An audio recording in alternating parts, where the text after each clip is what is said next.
What's up, Wildcat fans? It's your boy Kevo Post, and I'm super excited to be talking Arizona hoops with my guy Damon Dog. Damon? Damon Dog? Damon Dog?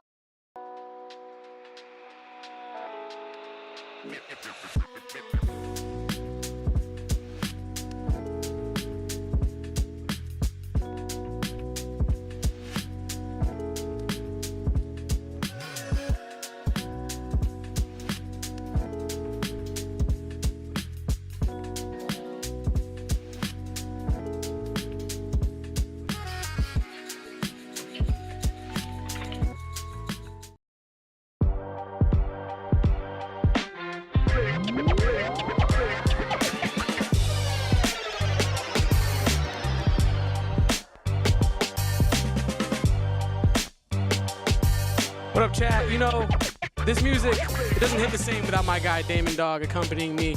But happy Tuesday, ladies and gentlemen. Happy Bradenbury's Commitment Eve to those that celebrate that. I am your host for this evening, well, this morning, I guess, this afternoon, Kevin Thomas. You can find me on Twitter at Kevo Post. I am one half of this podcast. Our guy Damon Dog, he might be big timing us a little bit. He's talking with Kyler Murray. I don't know if you ever heard of that guy today, for our PHNX Cardinals crew. So make sure to check that out later. Kyler, that interview will be on the show today with K1. And Damon is out of office right now. And chat, I just wanted to apologize to everybody here. I tried to get a haircut yesterday, and I promised a haircut would be happening. And unfortunately, as you can see, we're still looking a little bit rugged here, chat. So haircut coming. I know you all were anticipating it. I did hit up our guy Anthony Totri for his barber. So hopefully haircut coming soon. I also wanted to give a shout out to Damon because I tried to get Justin Spears on the show today. He's a very busy man as well, and not able to get Justin Spears on the pod. And I thought, if Damon's not here, who better than Justin Spears? Because we know that Damon dodges Justin Spears like the plague. So for that reason, I am solo because both my guys are just super busy. Erica also very busy today as well. But last night, chat, I'm sure we were all watching the national championship game, and boy, was it a good one between Houston and Florida. Houston looking like, for large portions of the game, as though they were going to just Houston all over the place. They were going to play gritty defense and out tough the Florida Gators in that game. And the last 4 minutes down the stretch, Walter Clayton was incredible. I think he had 2 points in the first half, and then in the last 4 minutes had 8 points and a couple of really big shots, including some big free throws in there mixed in as well. And you start to think to yourself, does Houston look shook? For the first time all season, do the Houston Cougars look shook? And last night, honestly, I think they did look shook, and it was surprising to me to see that. It was also surprising to Kelvin Sampson, who after the game had to say that, you know, they've been great in close games all year, and that this one just, they couldn't get it done in the close game. And you have to feel bad, not only for Houston fans, but for Kellen Sampson, his son, who is likely to, succeed Kelvin Sampson, or succession. So succeed Kelvin Sampson after, Kelvin Sampson decides to retire there. And again, this was, in my opinion, a collapse from the Houston Cougars, who just could not buy a bucket down the stretch. And it was surprising to see Emmanuel Sharp have the game that he did. He couldn't really shoot very well at all for large portions of this game. I think he was 1 for 7 going into that last shot, or near travel, or whatever you want to call it. It was an incredibly entertaining game for Houston, and Alec is right. The big men for Houston being in foul trouble hurt bad. It really did. Having Tugler with 4, and then he fouls out with like 30 seconds left or something like that. But yeah, the big men really getting in foul trouble, I think, hamstrung Houston from a physicality standpoint, because down the stretch, shout out my guy Jacob Spalding, he texted me saying Houston just got out Houstoned. And it's very true. Houston got out physicaled, they got outworked towards the stretch, and they got out hustled. The defense for Florida was frenetic, connected all over the place in the last 5 minutes, when I thought Houston, they looked like they were on a rope connectivity-wise for most of this game, and they just couldn't buy a shot down the stretch. And when you have a guy like Walter Clayton, who our guy Ric Flair, has anointed one of the four horsemen. I think he deserves it. 6'2", veteran guy at college level, really kind of proving why some people feel like he is league and why some people feel like his height should not matter in relation to his expectations for professional play, right? But I think for large portions of this game, you saw why Walter Clayton has been underrated, like the lack of size and I would say the proclivity to, when a good defense is thrown at him, struggle on the ball. Like, you had the announcers and I think lots of fans calling for more off-ball Walter Clayton, which to their credit down the stretch they did get. He would bring the ball up, pass it off, get a down screen from somebody else, start the action there. But I also, when talking about Walter Clayton, you got to talk about his defense.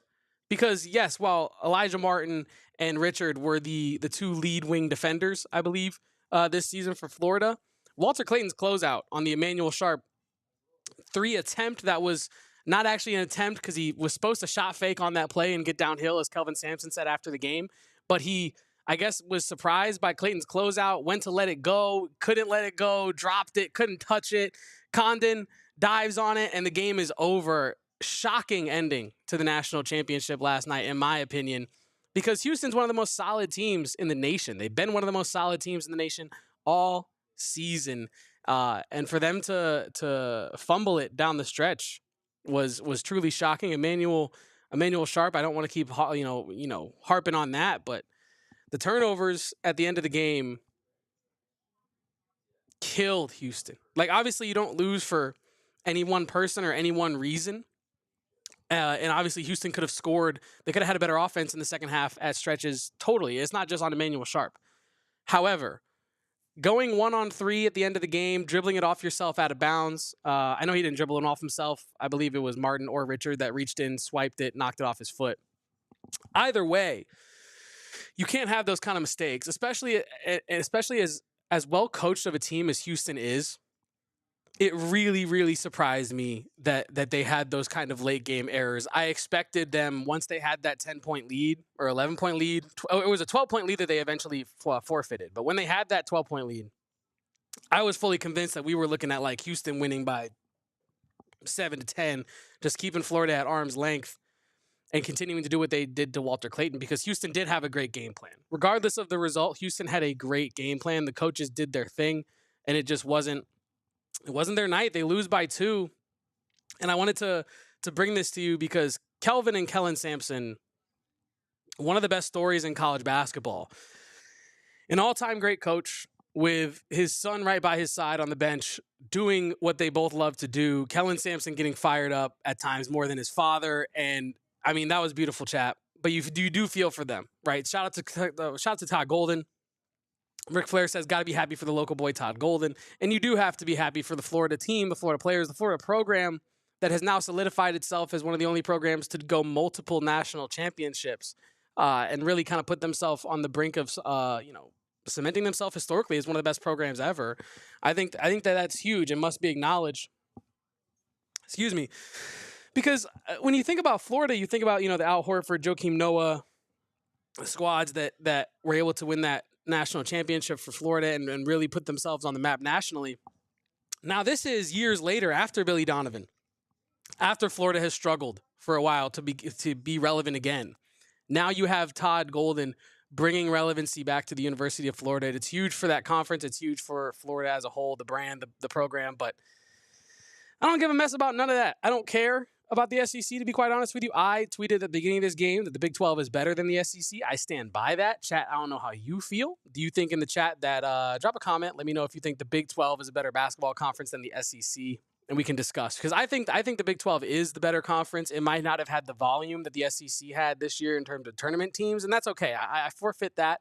You had the SEC, I forget the exact number, but it was in the teens of teams in the tournament this year. You get 2 of the Final 4, I believe, and then 1 in the national championship. So all around, huge year for the SEC. Probably its greatest year in its history as a basketball conference. And having said all that, I still think that the Big 12 is the better conference, right? I just think that the tougher conference with maybe not the more blue blood like talent, blue chip talent, whatever you want to call it. But I do think that the coaching is better in the Big 12, and I think that the physicality is such that I mean, Florida. You put Florida in the Big 12. I honestly feel like they finish like fourth, third. Like, I don't think that they win the conference. And that's not a knock on Florida. Florida's an incredible team, but it's to say that the Big 12 is tough to compete in.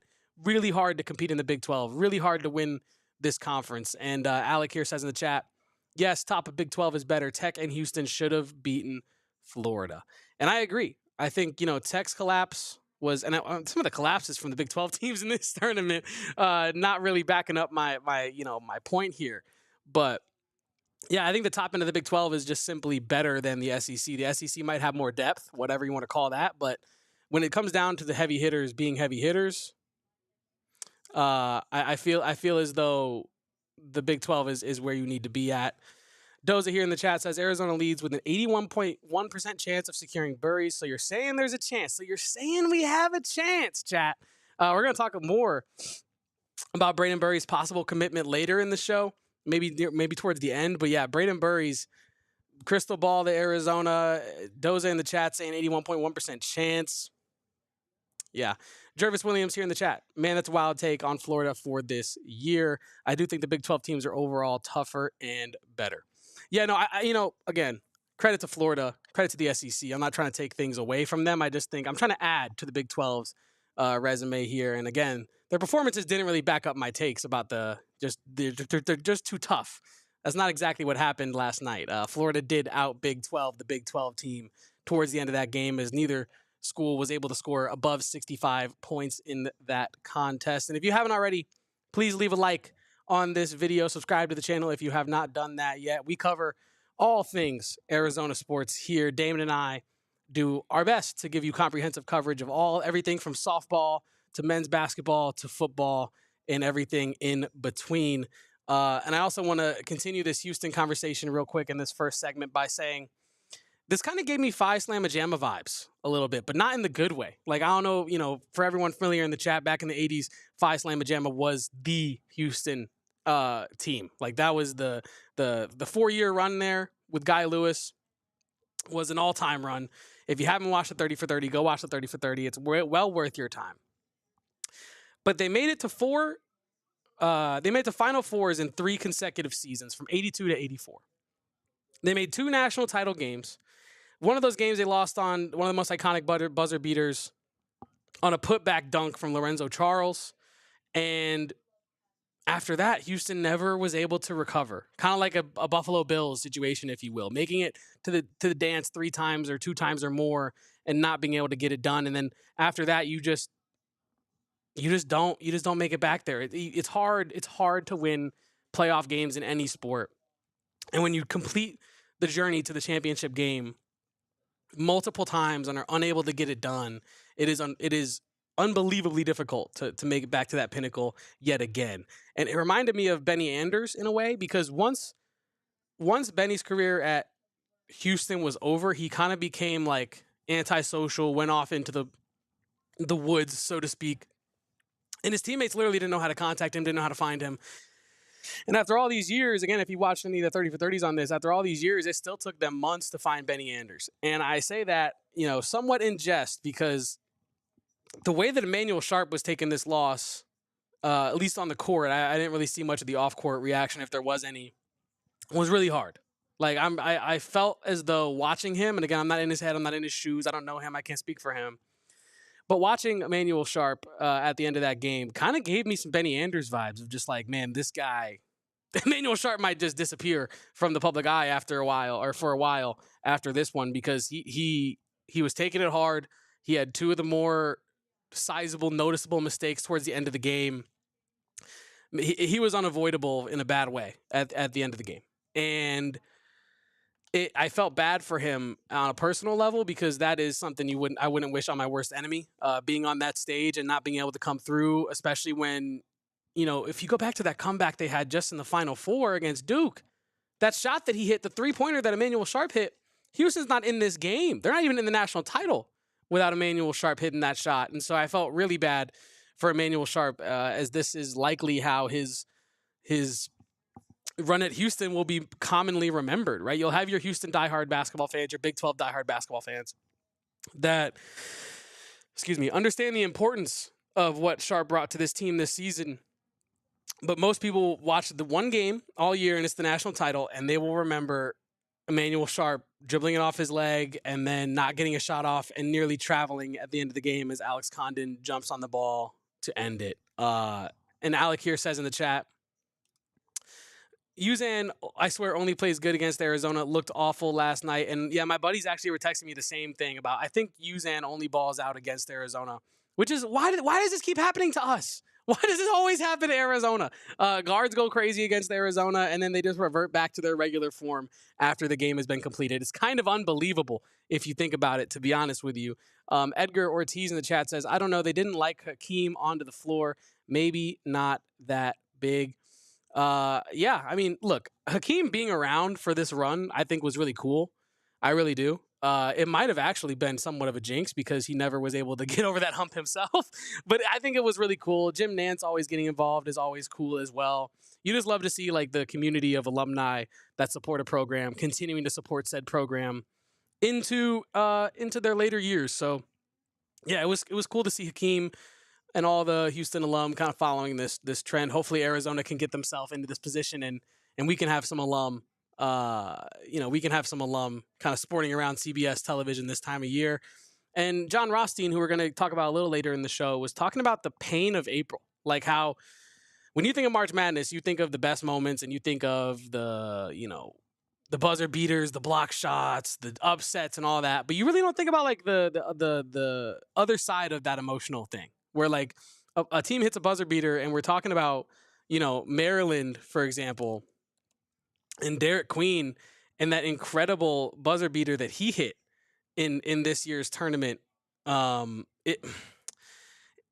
about that, for example, right? Derek White. I wish it was Derek White. Derek Queen hits that shot to send Colorado State home, send the Mountain West packing, revert them from being a possible Elite Eight contender to back to being the top of the Mountain West, right? And that changes everything for a team like Colorado State.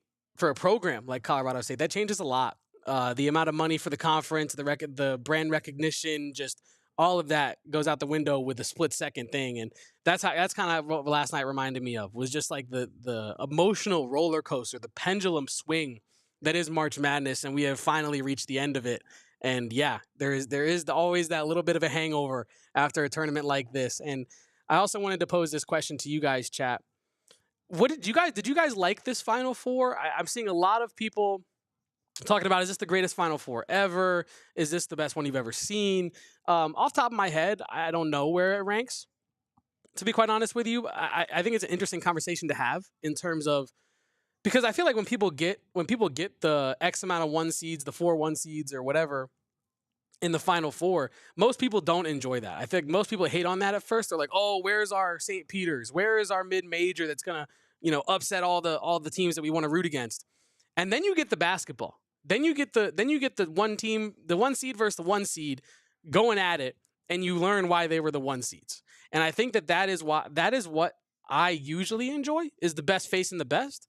And I feel like I usually get hated on for that. I feel like most people love the upsets and they always root for the underdog. And I'm on the opposite side of that, because what happens when you get the best on the best is you get great hoop. You get last night's game where it's Walter Clayton Jr. trying to battle back for Florida versus this incredible, immovable beast that is Houston, right? It's the impenetrable object versus the immovable force. That's kind of what it felt like last night, right? Will Walter Clayton be able to go through the Houston defense? And he really wasn't.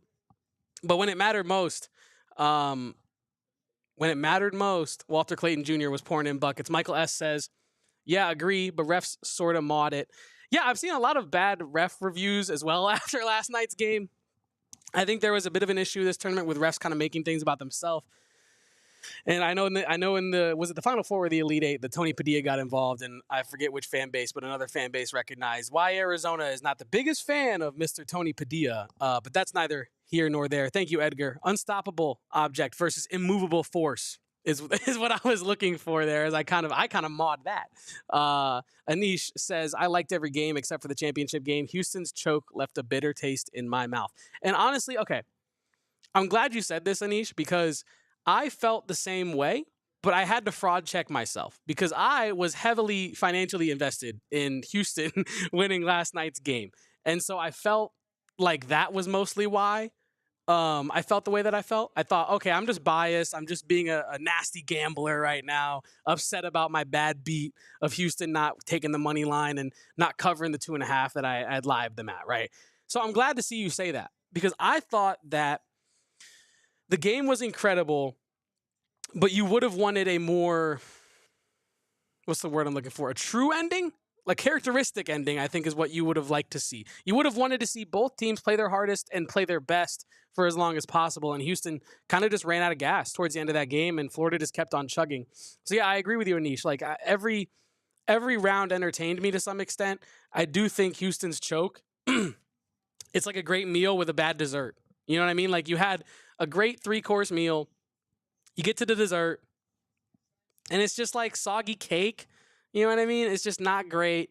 The icing's too sugary, and it just leaves a bitter taste in your mouth. So I am with you there, Anish.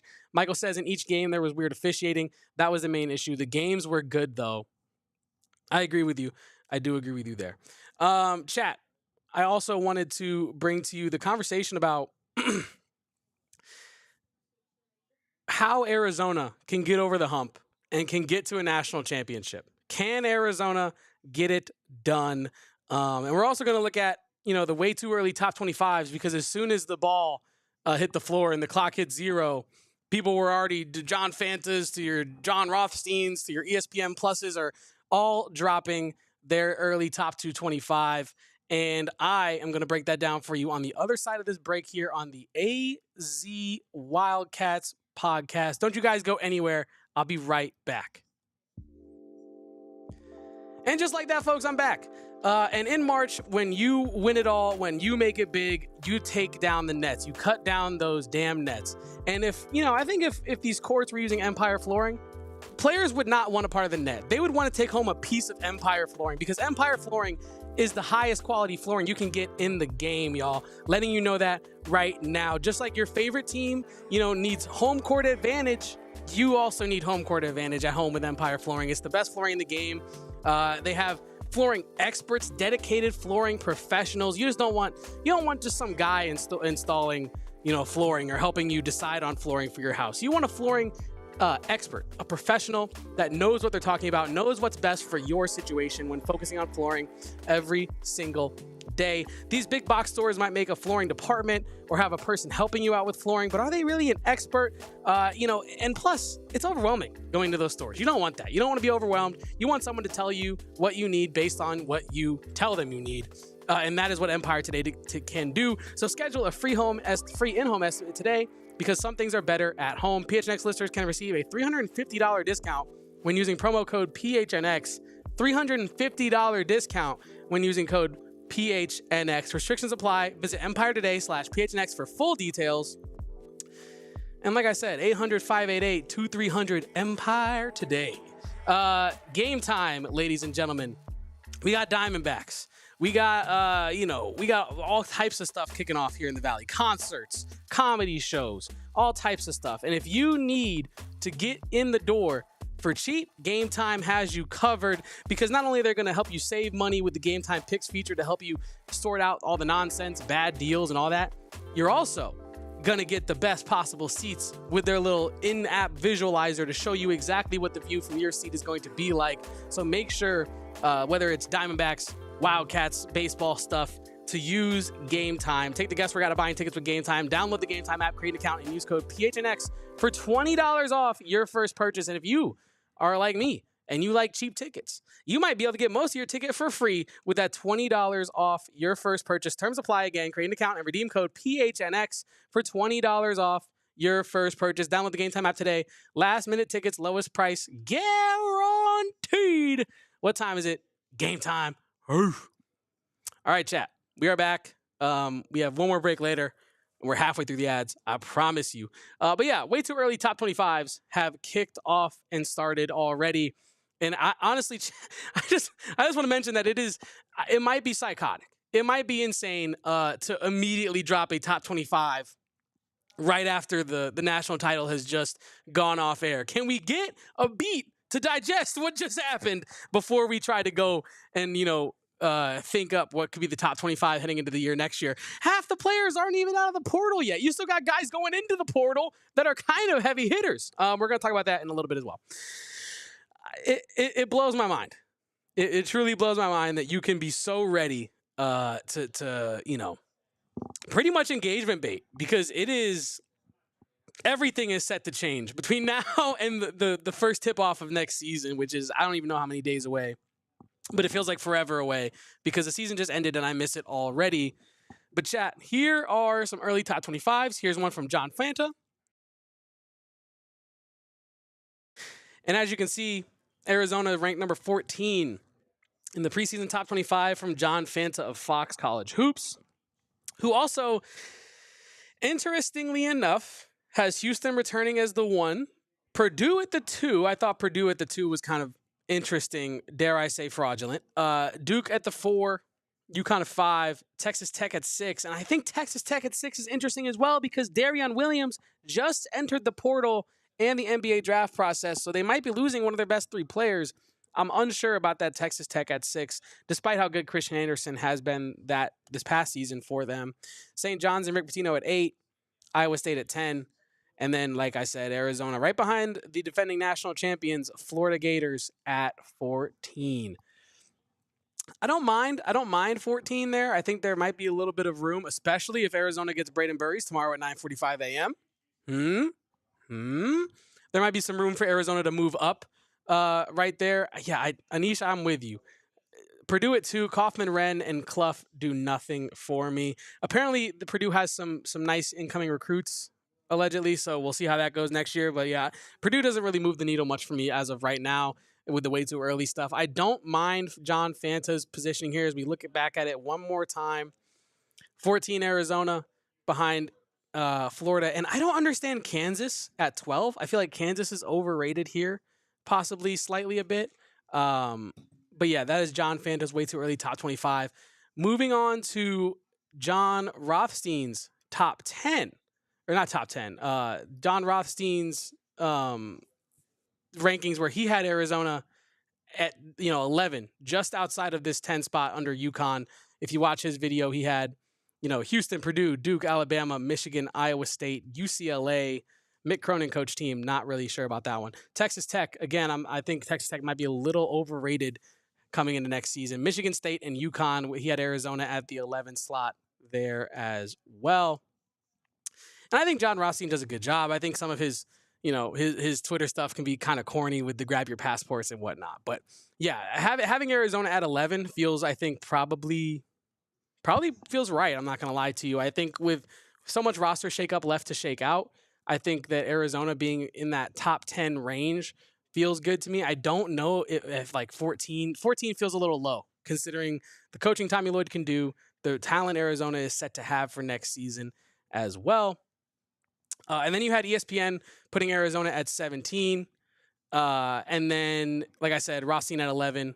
On 3 did theirs, and this is what On 3's looks like. They have Arizona at 22, which I thought was pretty egregiously low. But see, here's about where I had Texas Tech at 24. I feel like Texas Tech in the top 25, but on the lower half of the top 25 does make sense considering they're losing one of their best 3 players there as well.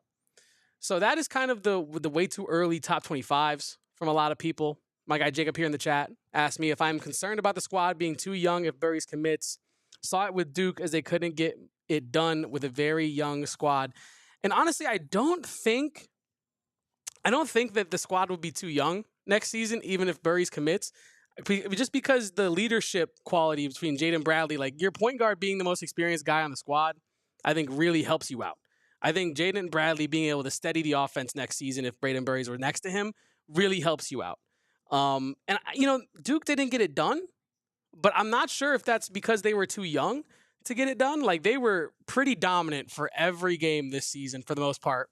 And they got Houston at the end of it. They got Kelvin Sampson, and sometimes Arizona, we know it best. Like, when you get Kelvin Sampson, you get Kelvin Sampson, and you just got to wipe your hands of it and say, damn, my bad, Kelvin. I underestimated you yet again. And yeah, so I'm not really worried about Arizona being too young next season at all. I think honestly a little bit of youth infusion into Arizona could be big for the team. My biggest concern next year is where you're gonna replace, at least from an offensive perspective, where are you gonna replace the bench production of Carter Bryant, KJ Lewis, and Henry Vasar? Because if Carter Bryant returns, he's going to the starting lineup, so you're losing him off the bench anyway.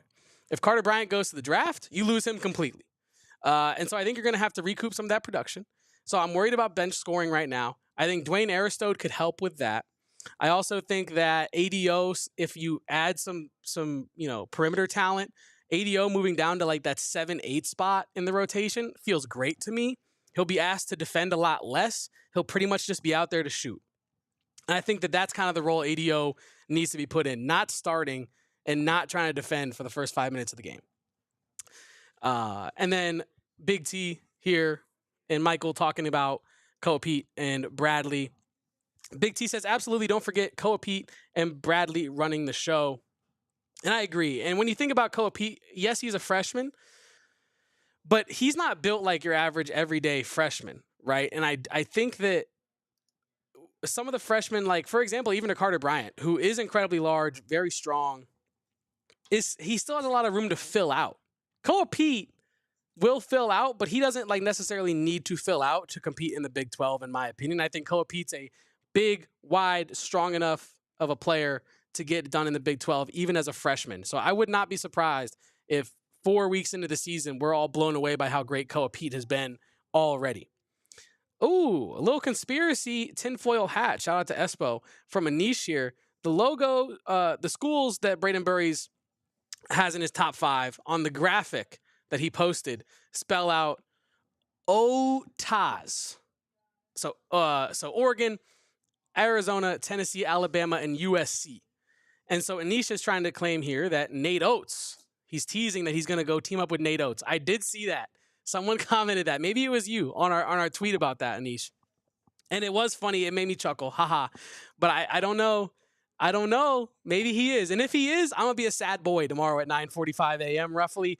If he does commit to Nate Oates, that would make me very sad. But I for now, I am going to assume that it is just coincidence. Do you believe in coincidence? Maybe it was a Freudian slip? I don't know. Chat. But I do hope Braden Burries, like I said.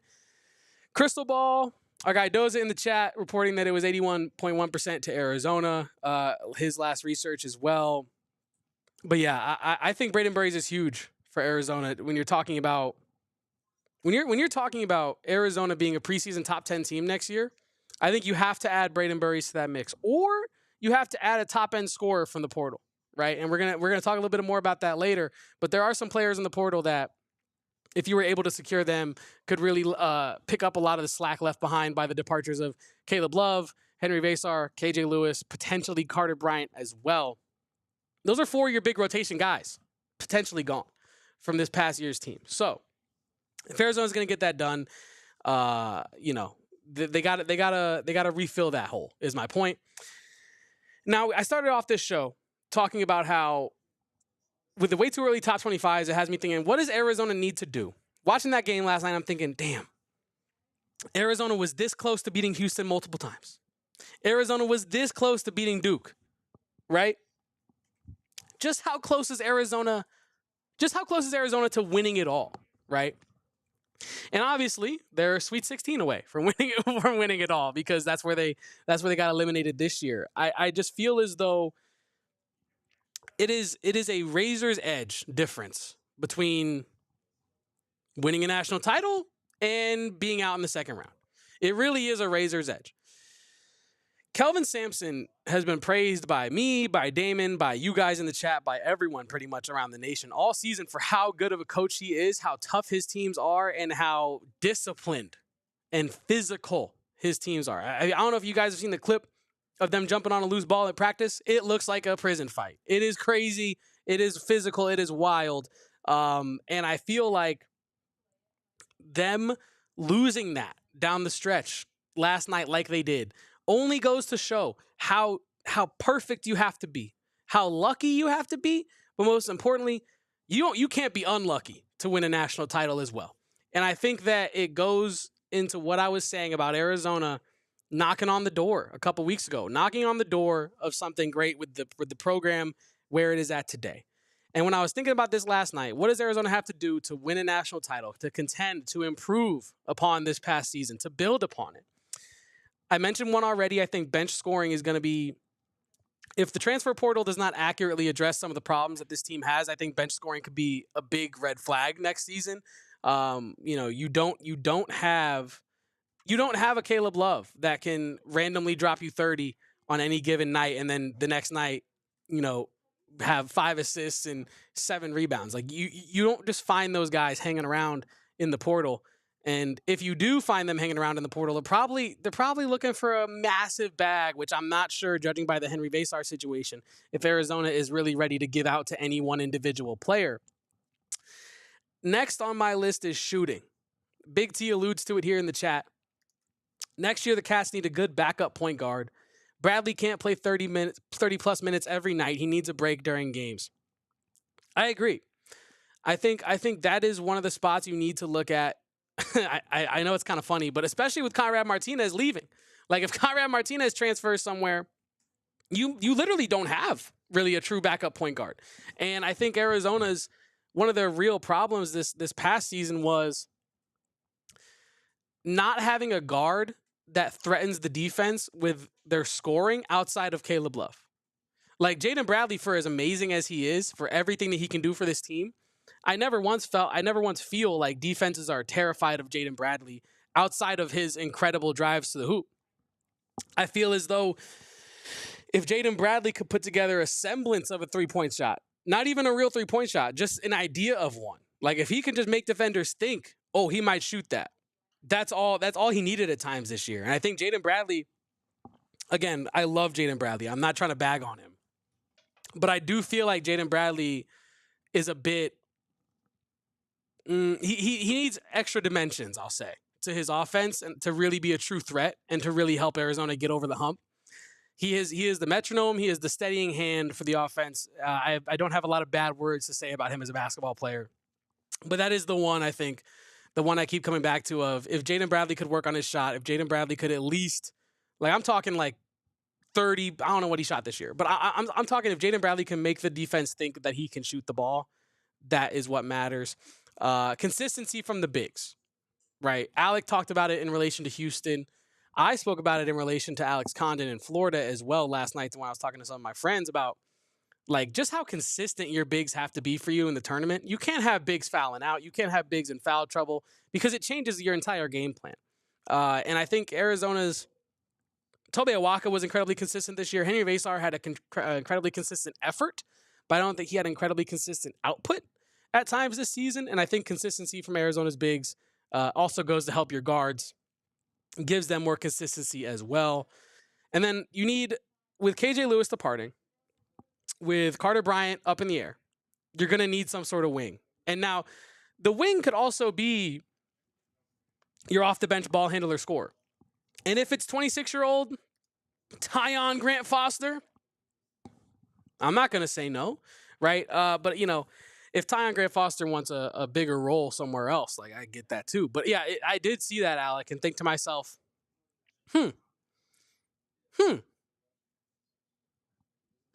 that could be really interesting because Tyon Grant Foster has kind of bounced around the state in general. And I feel like a stop at Arizona might be, if you're looking to compete, because he almost led GCU to some very nice places a couple years ago. I think Arizona would be a nice landing spot for Tyon Grant Foster as well, Alec. Dynamic wings. And then last but not least, consistency and physicality and effort. I don't know. I'm not Tommy Lloyd. I'm not Kelvin Sampson. Hell, I'm not even, I don't know, Nate Oates. I don't know. I don't know. Tommy Lloyd has forgotten more about coaching than I know about coaching, right, at the NCAA level. But I don't know what you got to do to make your teams play consistently physical basketball with consistent effort because Kelvin Sampson's been able to do it. I would say Rick Pitino's able to do it. There are coaches that are able to get their teams to play hard, for 40 minutes every night, win or lose, miss shot, make shot, technical foul, no technical foul. Like, it doesn't matter. They're playing hard, and they're not really letting much intrude upon their headspace. I hope, because the way that Tommy Lloyd has spoken about the Houston program, I hope that he's working towards that place of, we're going to bring it every night no matter what. And that's just what you do as an Arizona basketball player. And I hope that that's where this program is going. But last season didn't really show me that. They were the gritty boys. They were the gritty boys almost every night. But it was never a full 40-minute game. It was sometimes self-inflicted errors down the stretch. And it was when the shots weren't falling, sometimes the offense totally went ghost. And I felt like, at times this past season, Arizona, while gritty, while tough, can they put it together for a full 40 minutes? Because if you're gritty for 25, 30 minutes of a game, right, but then a team is able to make a run on you and make it tough and punch you back, like, I just feel like Arizona needs to up it in those categories as well. And so, let's read the chat here. I haven't really looked at you guys in a second, but that is kind of where I'm at for a wish list for Arizona being able to compete for a national title the next season. And again, one player can cover at least three of those things, right? Dynamic wings, shooting, bench scoring. That can be one player, a dynamic wing who can come off the bench and shoot and score. Like, I don't think that is an unattainable thing in the portal. Tyrone Riley IV could be that for Arizona as well, as possibly Tyon Grant Foster, who I don't know if he would be wanting to come off the bench, though, to be quite frank with you. I don't know if he really wants that kind of a role for that basketball team. And then Nick Arenas here in the chat says, I don't care where we start, but I want to see the growth of all the young star power we could have, including Carter Still. I agree. I think that if Arizona is able to develop their young talent next season, it goes hand in hand with winning. Like, I really think that. If you, and clearly Nick has, and if you're in this chat, you paid attention this season, right? But if you watch this season and you did not notice that as Carter Bryant got better, Arizona got better, like, then you are blind. I think that, like, Carter Bryant growing into the player he did grow into this season, and it helped increase Arizona's ceiling. I don't know how much, but it increased it a lot. I feel like next season, Koa Peat walking in day one is one of your better options already is a positive. And I'm not saying that, from you're a freshman as your number one. That's wild. No, I think Koa Peat, like, you don't find players just strolling around the streets of the recruiting portal, the transfer portal, whatever you want to call it. Koa Peat is a special player, special specimen as well, physically. And I think day one, you have, let's say Carter Bryant comes back, you have for sure a first-round draft pick in Carter, likely a one-and-done first-round draft pick in Koa Peat. And if Braden Burries commits, you might have 3 first-round draft picks on Arizona next season. Kind of. I mean, Duke had 3 first-round draft picks this season. I'm not trying to say Arizona would be Duke next season if they had those 3 players, but I am saying that there's a certain level of expected success and added pedigree when you have 3 first-round picks on your team. Like, let's just keep it real. The expectations will be there. If Arizona has Braden Burries, Koa Peat, and Carter Bryant, and let's say they all look awesome next year, the expectations are going to be there. And Tommy Lloyd, who I feel like Tommy Lloyd gets impatient with impatient with media at times about the expectations. But I will say, like, again, if you get those 3 players, Tommy Lloyd had better expect expectations, because people are going to want a Elite 8 at a minimum, I think, next year if you have 3 projected first-round picks on your roster. Edgar says, Rob Wright or Wesley Yates is Burries if Burries does not work out. I wouldn't mind Rob Wright. I'd have to do some more research into Wesley Yates here. But yeah, there are still some very, very capable players in the portal and still entering the portal. I don't know if you guys saw, but the guy from up the street here, Jaden Quaintance, has committed to Kentucky. Eric Ruby is sitting mere feet from me. He's actually crying tears of pain right now over that one. But Jaden Quaintance finding his level in the SEC. And so, yeah, I say, and then Yaxel Landeboard going to Michigan with Elliot Cadeau. Like, there are still extremely talented players in the portal. RJ Lewis is still in the portal? Again, not saying that that's a realistic thing for Arizona. Just saying that there is a wealth of talent in the portal left. And I don't know how you guys in the chat feel. Drop a comment if you're also, what's the right word? Not concerned, but kind of like looking with a side eye, like, no Arizona transfer rumors? Like, why are we so quiet on this front? But I would say, to quell those concerns of just why has Arizona not made a move yet, I would say wait until Burry's commitment is out there, right? Wait until that is either confirmed or denied, right? As whether or not he's coming to Arizona, and then you go make your transfer moves. Because what you don't want to do is go get a guard that might want some starter minutes with some development. If he starts off the bench, goes to the starting lineup, whatever, and then you get Braden Burries, and that guard is unhappy. That's what you don't want to do. You don't want to go get Braden Burries and then make a transfer decision that upsets Braden Burries. So, and I'm not saying he's running the franchise, but I'm saying you don't want to impede upon someone's role after just acquiring them days ago. So I think you wait for Braden Burries to shake out, then you attack the transfer portal. And as Bear Down AZ Basketball here says, in Tommy we trust, same thing as last year, and we were fine. And that was with all due respect, no disrespect intended, and that was with Trey Townsend being one of your lead transfer gets. And I think that the idea of Trey Townsend was awesome, but the actuality and the reality of the situation was that he was okay to not very good at times this season. And then when March turned on his calendar, he became the player we all thought he was going to be for the entire season. So, yes, Arizona is in a similar spot to, and no, Alec, I think he did go to Michigan also testing NBA draft waters. I could be wrong. Fact check me on that, but I'm pretty sure Jackson Landeborg went to Michigan. And yeah, Trevor says here in the chat, I think U of A knows Braden Burries is on the way. That's why they haven't made a move yet. And that's kind of where I'm at mentally with this. I think you have an indication that Braden Burries is coming to your team. You want to finalize that and then move forward once you have, a pitch to tell people hey, you see the roster we got Koa Peat, we got Braden Burries, Jaden Bradley returning. Did I say Jaden Burries? I don't know, but you get the point. And he says, imagine we got Darion Williams instead this year. And yeah, Darion Williams also in the portal as of 2 days ago now. Darion Williams will declare for the NBA draft while maintaining his NCAA eligibility, but he's also entering the portal. A lot going on for Darion Williams, it seems. Doing the draft thing, doing the portal thing. A lot of people calling his phone these days. Will Tommy Lloyd be one of them? I don't know. Edgar says, imagine Darion Williams instead of Trey on this team. And oh, man. I mean, I'm imagining it, and I'm imagining me and Damon on this live show today popping confetti and with, some basketball nets around our neck, because I think Arizona might make a national title run if they had a guy like Darion Williams filling that Trey Townsend spot this past season. But we have a lot more to talk about. Arizona women's basketball in shambles. Belle Kuiper is heavily, heavily underrating Teteroa McMillan. And then we also have talking a little bit more about Braden Burries on the other side of this break. Don't go anywhere. It's the last segment on the AZ Wildcats solo show today.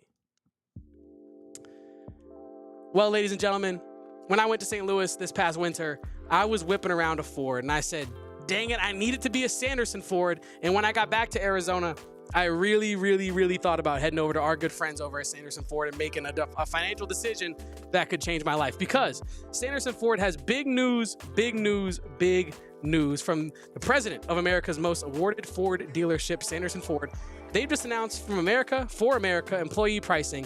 Now you pay what he pays on the full line of new Fords with no hassle, no pressure, no nonsense, and no added markups. Employee pricing?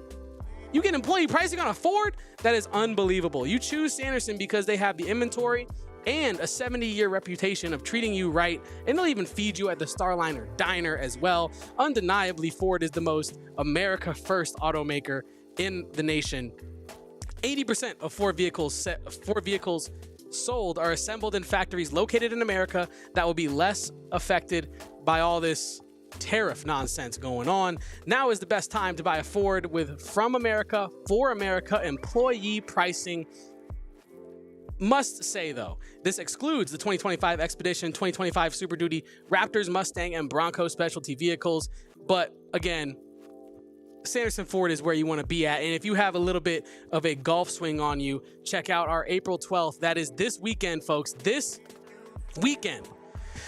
Dobson Ranch Golf Course, 2 p.m. shotgun start. I will be there. Some other people from this beautiful office that you all love will be there as well.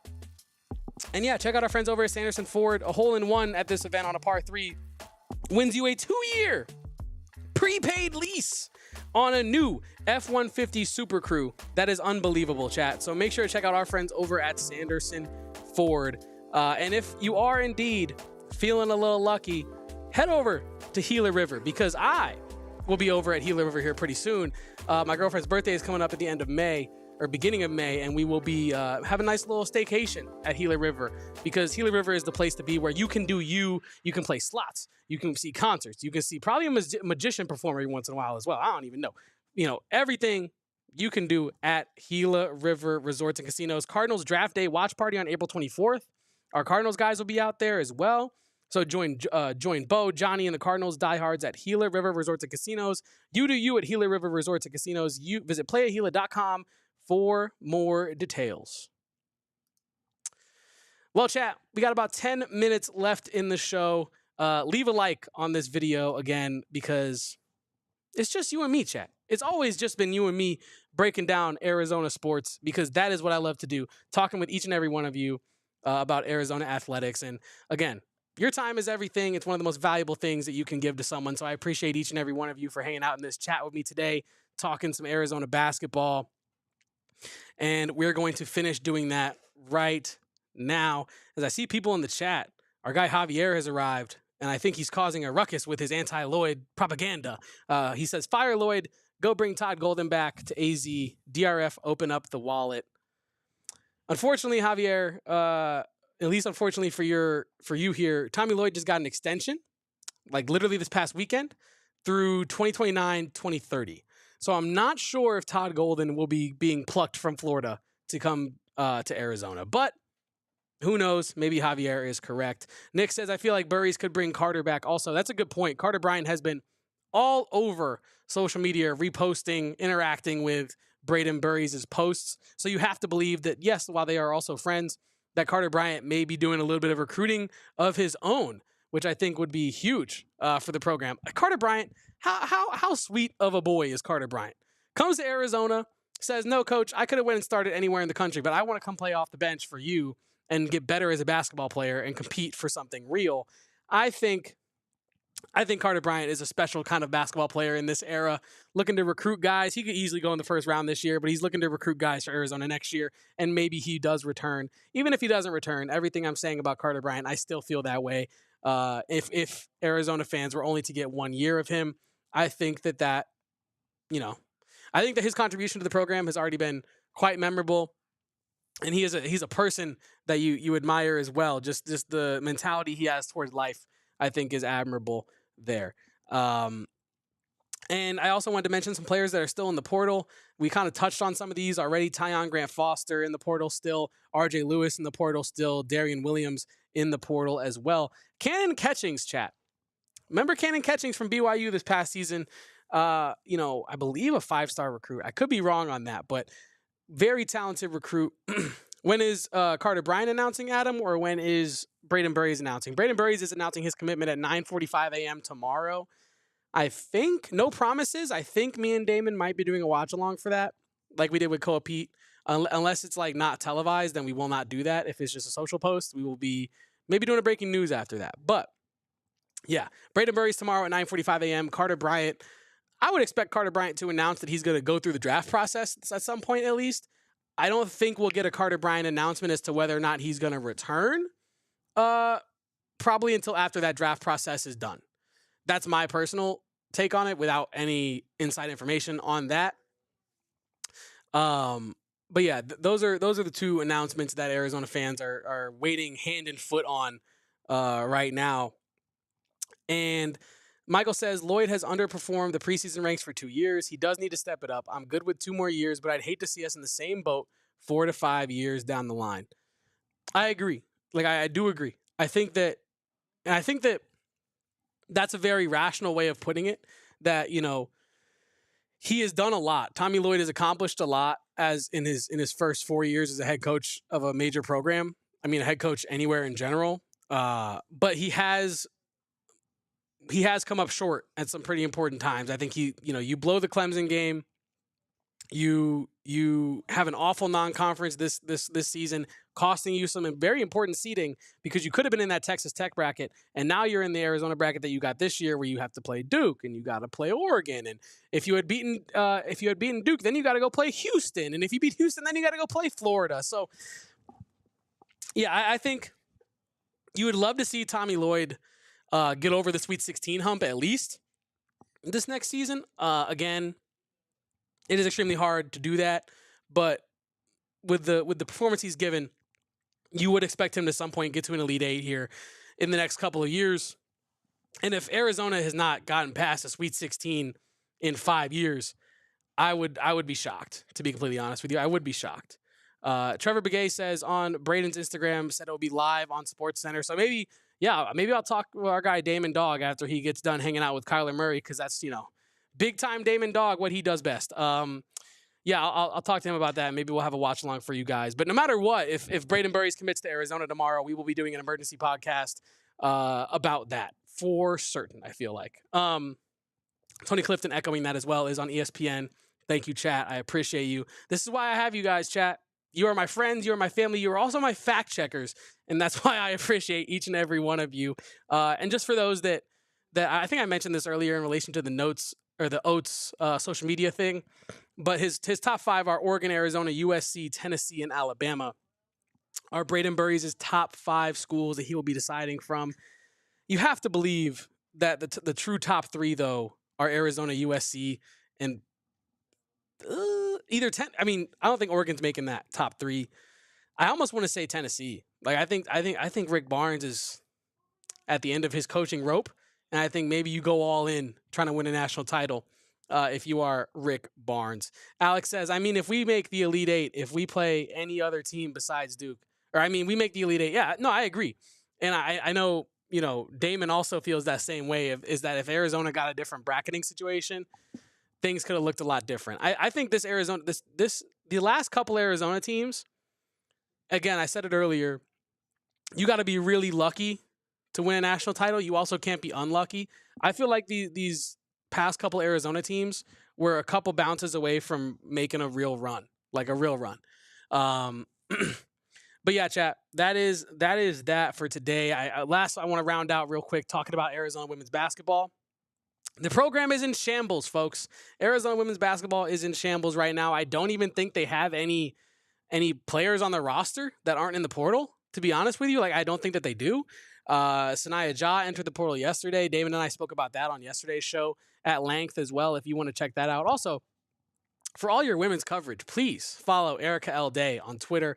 ERIKA, L Day, or Lee Day, LEA, no H, Day. So make sure to go follow Erica on Twitter for all your updates on women's basketball live as they're happening as well. But yeah, the team has no players, and I don't expect anything from Arizona women's basketball next season. I expect them to maybe go find a coach that can grow a program. And now I know that's a lot to ask, but what I am saying is that Edgar says, I think Monte Adu is still here. Thank you, Edgar. But I expect Arizona to start the coaching search. And regardless of what coach is hired, it needs to be a coach that can do X's and O's. Because I was texting with Erica about this morning. Adia Barnes, for whatever criticism you want to levy against her as a coach, Adia Barnes was incredible at putting butts in seats. Adia Barnes was incredible at garnering community. Adia Barnes was awesome at getting people to care about women's basketball in Tucson, right? I think that's huge, and I don't think that should be pushed aside for X's and O's. However, when you're putting butts in seats, let's make the product good too. And when you went to the national title, everything was gravy. But ever since then, the product has not looked great. And I no longer care about how many butts you can put in seats, what the attendance is like. If Arizona's top 10, top 3, top 2, not 1 of attendance, I don't care if they're not winning basketball games. And that's just my opinion. Like, I understand the reality of all your questions. The answer is money. But I think, like, there comes a point where ticket revenue and, interactions on social media posts does not equal real basketball fans caring about the product because the product's not good, right? And so I think regardless of the coach you hire next at Arizona women's basketball, they got to be able to handle the X's and O's better than Adia Barnes was. And not to keep harping on this point, but you got to get a coach that can make sure the team gets a shot off with their season on the line against NAU at home in the NIT or WBIT, whatever you want to call it. The women's basketball program is in shambles. It is a dark day for women's basketball right now. And I just wanted to end it on that. But we will also be back tomorrow with all the Braden Burries fallout. All you need to know about Arizona going into 2025-26 post Braden Burries commitment. Will it be Arizona? Will it be Nate Oates? Will it be USC? I don't know, but I don't give a damn. I think Braden Burries will be an Arizona Wildcat, and we need Braden Burries to be an Arizona Wildcat.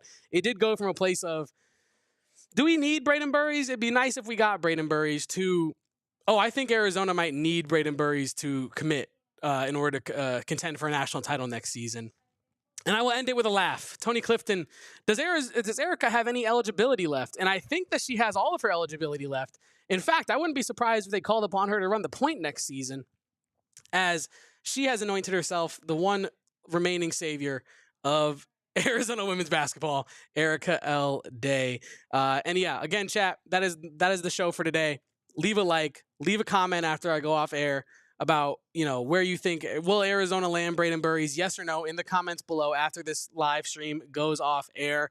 Like I said, leave a like, leave a comment, subscribe, follow me on Twitter. I am at KevoPost, KevoPosts. Our show is at PHNX_Wildcats on Twitter. That is our hub for all of our Arizona coverage, ladies and gentlemen. So if you want to know where Braden Burries is committing at 9:45 a.m. tomorrow, make sure to follow us at PHNX_Wildcats.